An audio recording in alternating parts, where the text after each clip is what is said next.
So in today's video, I'm going to show you my biggest color grading secret in LumaFusion. So whether you shoot log footage or you shoot basic straight out of the camera footage, like an iPhone, you can apply this technique to make your videos look better. Now before we head over to the iPad, if you haven't already, make sure to hit that subscribe button. Only 17% of you watching this video has subscribed, so that would be highly appreciated if you just clicked on that subscribe button so you don't miss out on any future videos. Now the grading technique we're going to use today is very simple, but I'm going to break it down so you understand how to use it as well and what the different things do and how you can change the colors of, let's just head over to the iPad.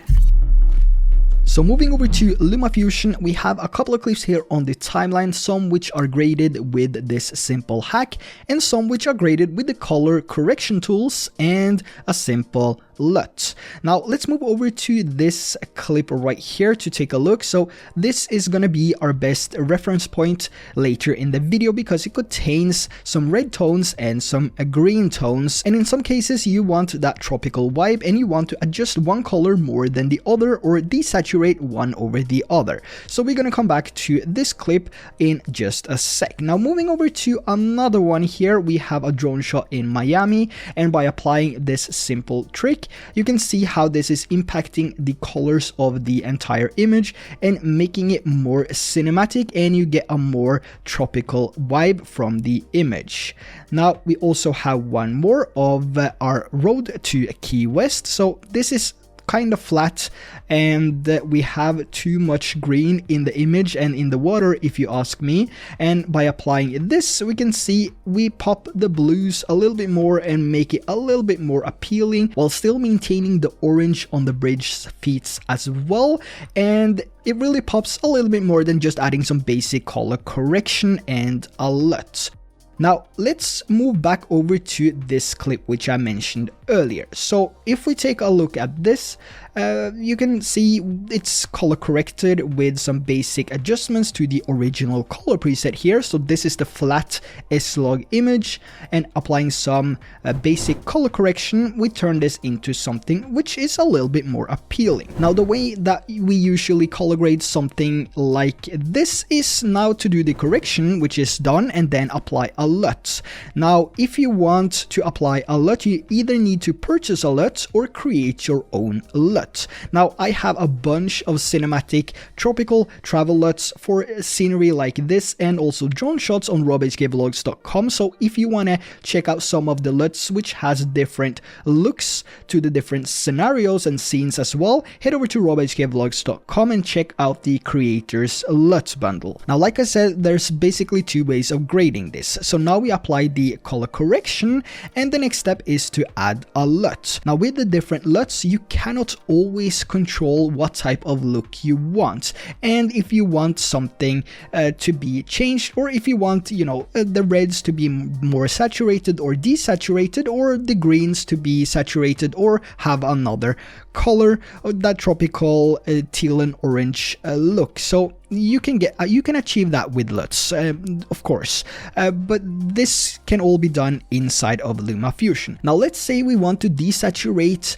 the greens and we want the greens to be a little bit more tropical, add some more orange into the leaves, which is not pure green. By changing the saturation and vibrance, we're gonna flatten out, or we're gonna increase more colors to the entire image. So if we decrease the vibrance here, you can see we get more of that moody look to the green, but we also wash out the red parts of the image, and this doesn't really look that appealing. In some cases this might look good if the scenery is oversaturated, depending on the profile that you are shooting with, but this can also apply to any type of normal video. So whether you're shooting just the raw camera from your iPhone, you can still proceed with doing this method to change it up and make it more cinematic. Now as I said, decreasing the vibrance will wash out most of the colors, and the same goes with the saturation. If we decrease the saturation, that will remove the colors of the entire image and make it completely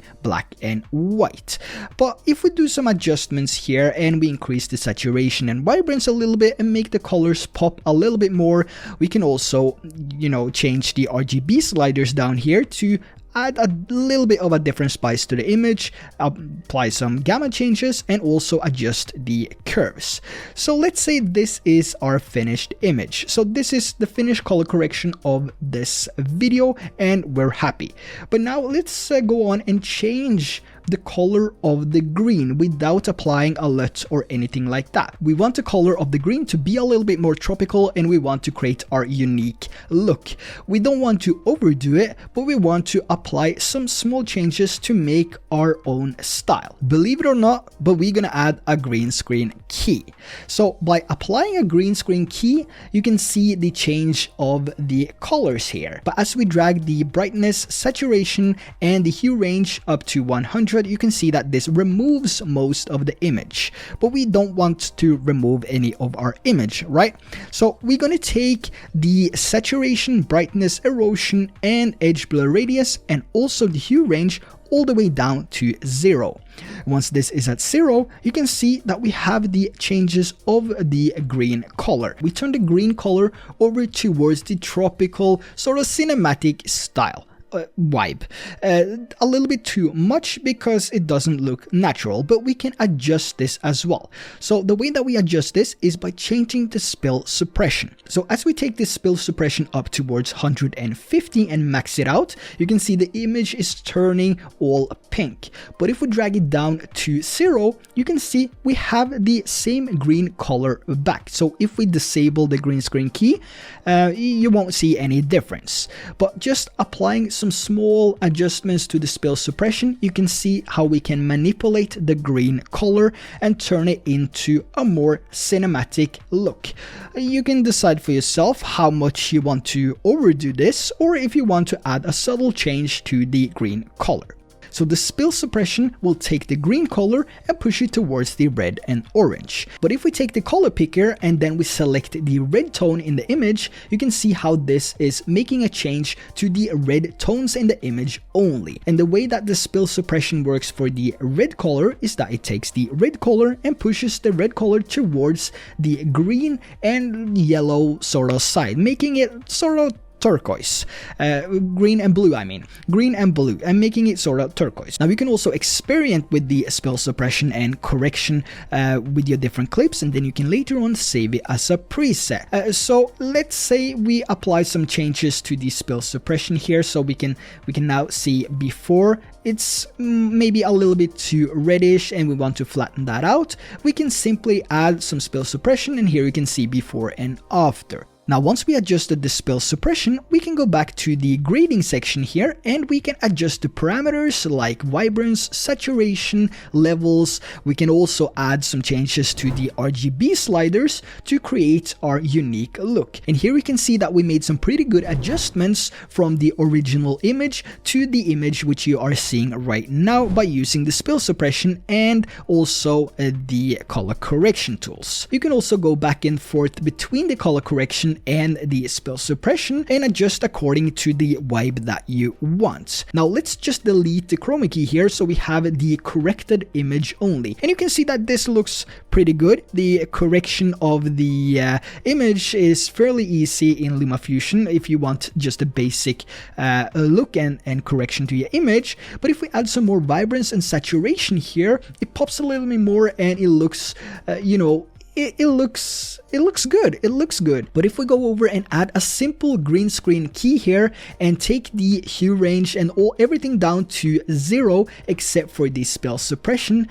you can see that we have this tropical look to this scene, and you can adjust this by changing the spill suppression, and it actually looks quite similar to one of the LUTs in the creator's LUT bundle, which I spent hours to make. So this method really helps you speed up the workflow and make your own unique sort of vibes to the color grading of your certain clips. And like I said earlier, you can create a LUT, or not a LUT, but you can save this as a color preset for then to simply apply it to a different clip later on once you do different projects. Now, like I mentioned earlier, I think I mentioned it earlier, you can also use this method for skin tones. So if we just, do some minor color corrections and adjustments to this clip here, you can here see that the orange is a little bit too much. The feet of my wife, it's a little bit unnatural. It's not too much, but in some cases you want to turn this a little bit more over towards the brown side, so it's not, you know, pure orange, but it's actually brown. So if we just use the color picker and select the leg here, we can use the spill suppression to adjust the color of the same color which is on the legs. So this is brown orange, but we can use the spill suppression to adjust that. So if we take it all the way down, we have the normal color and we can adjust according to the look that we want. Now let's just fast forward here a little bit with some adjustments, and let's move over and apply a simple LUT here. This is for the Osmo Action, and we're going to take the LUT and place at the bottom here and do some blending adjustments. And the next step is to move over to the original color preset here, and we're going to boost up the contrast to make everything pop a little bit more. So if we disable the green screen key, you can see the scenery looks awesome, but the legs are now way too oversaturated, and in some cases you want to have a specific look which is causing your skin tone to be too orange, and it's causing it to be oversaturated, and it will not look good in your final export. If we apply the green screen key again, you can see the changes in the orange. We basically take the orange and push towards the blue-green side, and it now looks a little bit more natural. Now, once this is complete, we can go over to the color correction section here, and we can change the vibrance, saturation, contrast. We can also add some changes to the RGB sliders and also play around with the gamma. So this is a way that you can control skin tones a little bit better in LumaFusion without going through the process of making LUTs for every video that you have by taking a snapshot of the skin tone that you want to change and then make a LUT of that and then apply that to your video, because you can only apply one LUT and one color correction tool. And with this type of method, you basically have an additional step of color correcting and adjusting and manipulating your colors. And in my opinion, this works best on the green, and I've been actually using this on the green colors of my image for a very, very long time. So it sits deep that I'm sharing this secret with you, but it's finally time, because all the support that you guys are giving me, I wanted to share this additional secret to help you speed up the workflow and help you improve on the color grading when it comes to LumaFusion, because it is so limited. So here you have an additional step, and I can dive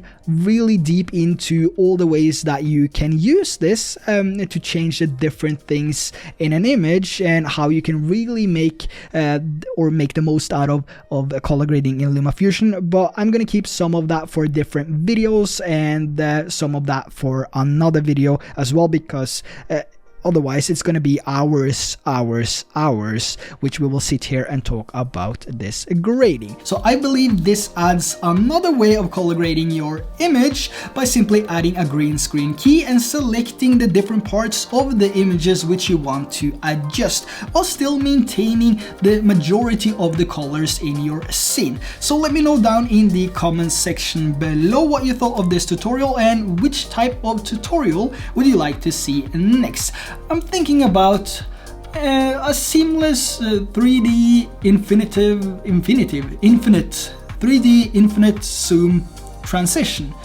A little bit of a challenge. I think it's going to be a few steps, but I think it's going to be possible to create something like Ben TK is creating in his videos. Let me know down in the comment section below if that's something that you would like to see, and on your way down there, if you haven't already, make sure to hit that subscribe button. Only 17% of all of you watching these tutorials have actually subscribed, so I would really appreciate if you just hit that subscribe button. So close to 100,000 subscribers as well, so that would be appreciated. So until next time, take care, and I will see you in the next video.